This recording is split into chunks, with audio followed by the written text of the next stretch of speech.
साहब भाई भूरिया बीपीवीएम से आमंत्रित करता हूँ कि वे आए और अपनी बात रखें। ગરવાડા દાહોદથી હું અનિલ ભુરિયા ગુજરાતને સંદેશ આપવા માંગુ છું। એ સંદેશ છે ઉમરગામથી અંબાજી સુધી માટે। આઝાદીના 78-77 વર્ષ થઈ ગયા, ત્યાં સુધી આપણો જે વિકાસ થવો જોઈતો હતો એ ગુજરાતમાં થયો નથી।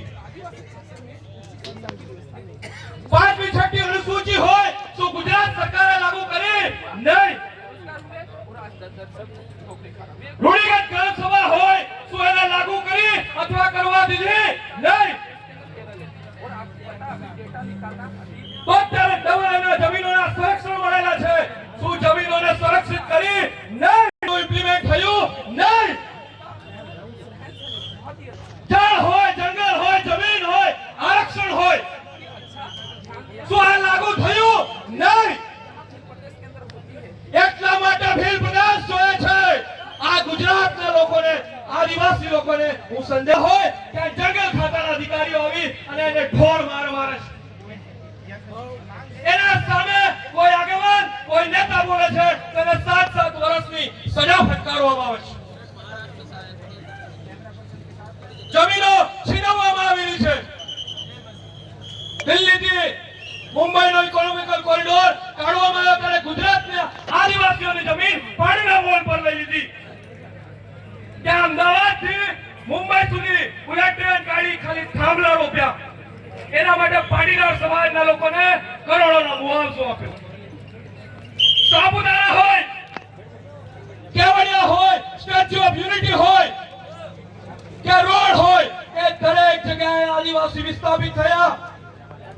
ગુજરાતમાં જ્યારે પાણીની જરૂર પડી, ફેક્ટરીઓને પાણીની જરૂર પડી, પાણી મળ્યું। આજે નર્મદા નદીનું પાણી કાઠિયાવાડ સૌરાષ્ટ્ર સુધી જાય છે, છેક કચ્છ સુધી જાય છે।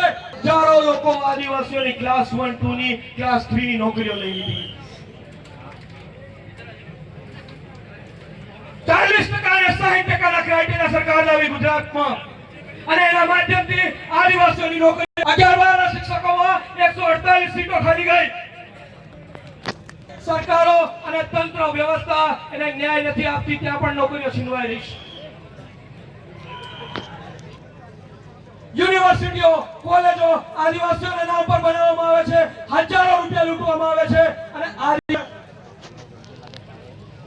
સ્કોલરશિપ નથી મળતી ત્યાં સુધી સ્વાયત્ત રાજ નહીં મળે।